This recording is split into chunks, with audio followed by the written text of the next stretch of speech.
We need to look at ways to improve public transport. Public transport is important. We can't just keep building new roads constantly because they take up land, but secondly, the environmental reasons. So we need to look at ways to improve the transport, and that's something which I work with the community on an ongoing basis. We do have some reasonable amounts of public transport, but we need to improve it. And particularly if Concordia comes on tap, we need to look at quite seriously how we improve that public transport. We can't have just all those cars on the roads.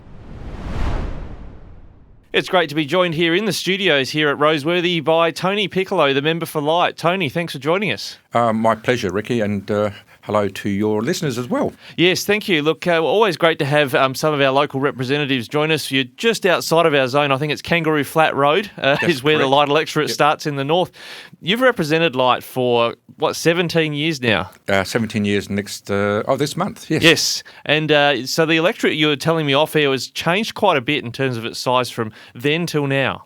When I first elected in 2006, my electorate started at Davern Park and finished at Greenock and Hamley Bridge to the north. Right. And so over this time, because of the growth in the area, the urban growth in the area, the boundaries have shrunk. Not only shrunk, but they keep changing.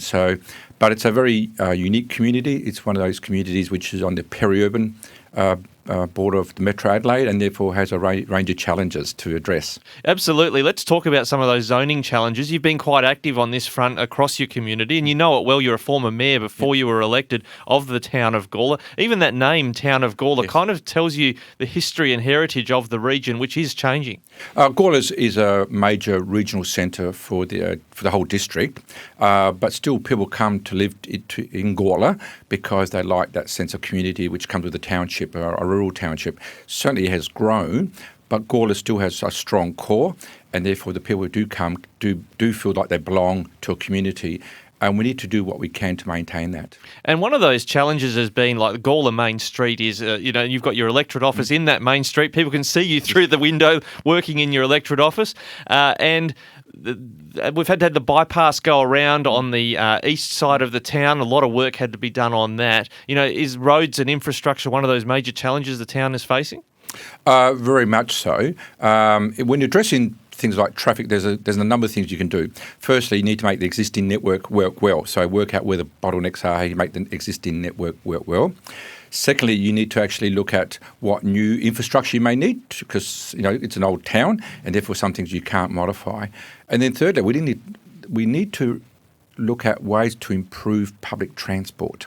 Public transport is important. We can't just keep building new roads constantly because they take up land, but secondly, the environmental reasons. So we need to look at ways to improve the transport, and that's something which I work with the community on an ongoing basis. We do have some reasonable amounts of public transport, but we need to improve it.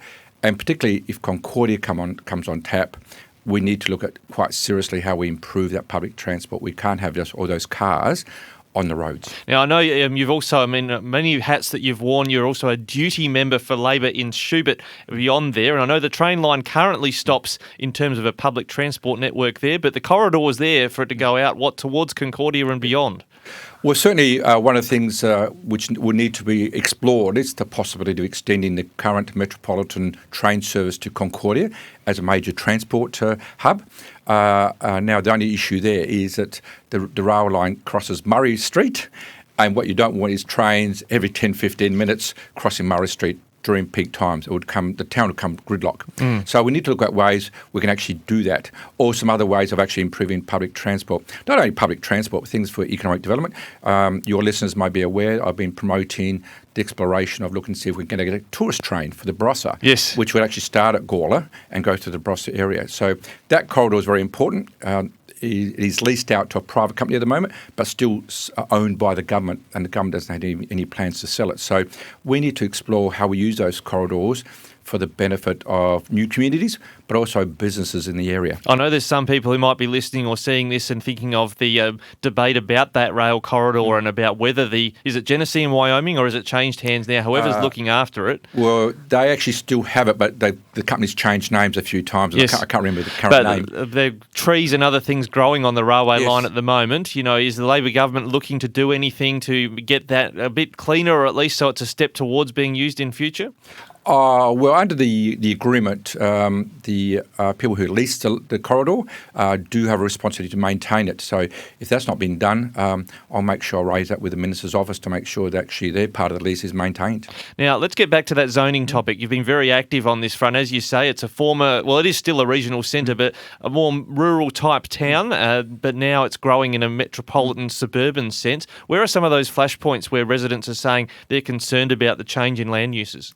Well, one of the discussions at the moment happening is there's a proposal to change the zoning of the Vidulis Nursery, which is at the southern end of the built-up part of Gawler at Everson Park, and certainly there are concerns raised by residents about the impact should that rezoning happen.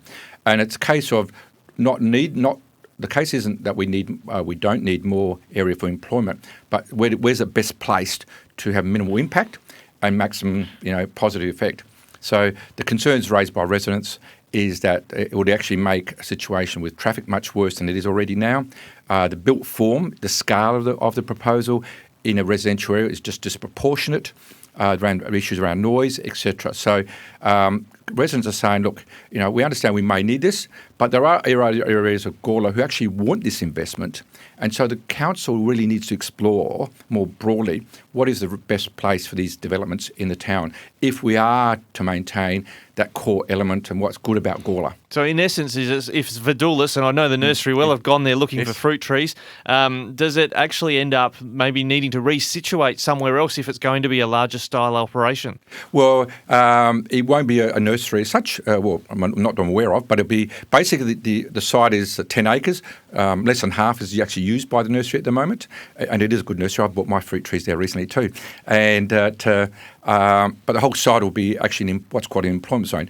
Just to give your listeners an idea what an employment zone means, it's essentially a bulky goods zone, a bit like Gawler Park, just further south, and that's the sort of scale it is.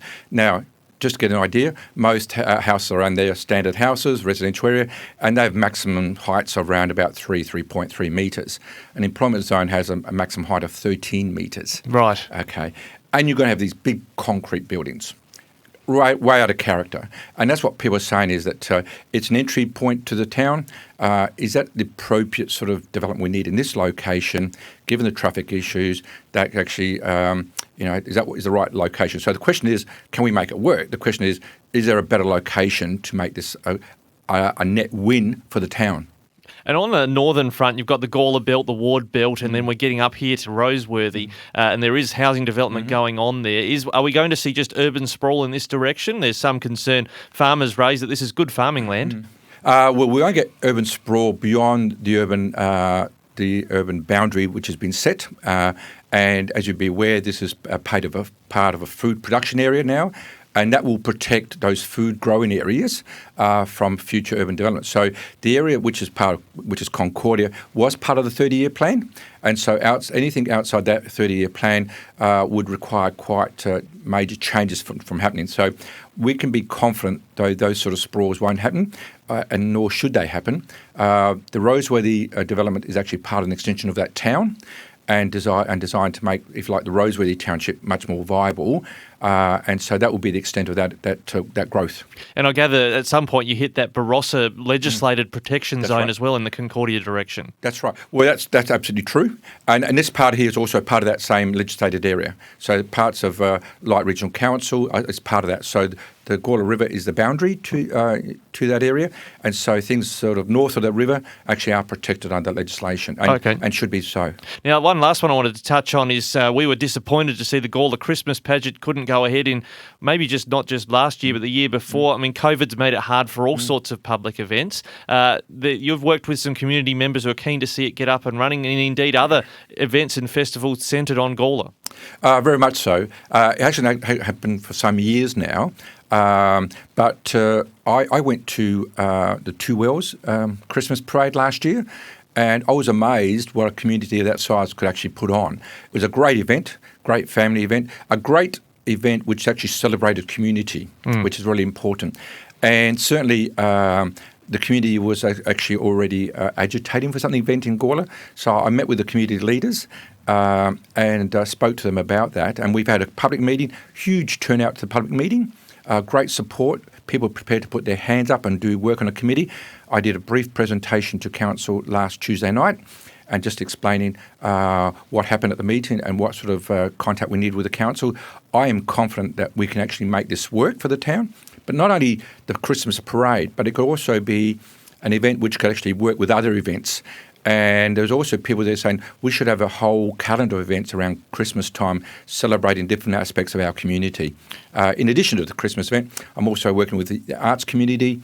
Part of the Sala Festival have what we call an Arts on the Plains Festival as part of that. So we're trying to promote Gawler and the districts, my electorate, as a destination where you come to have a whole range of events and activities to highlight and showcase what's great out here.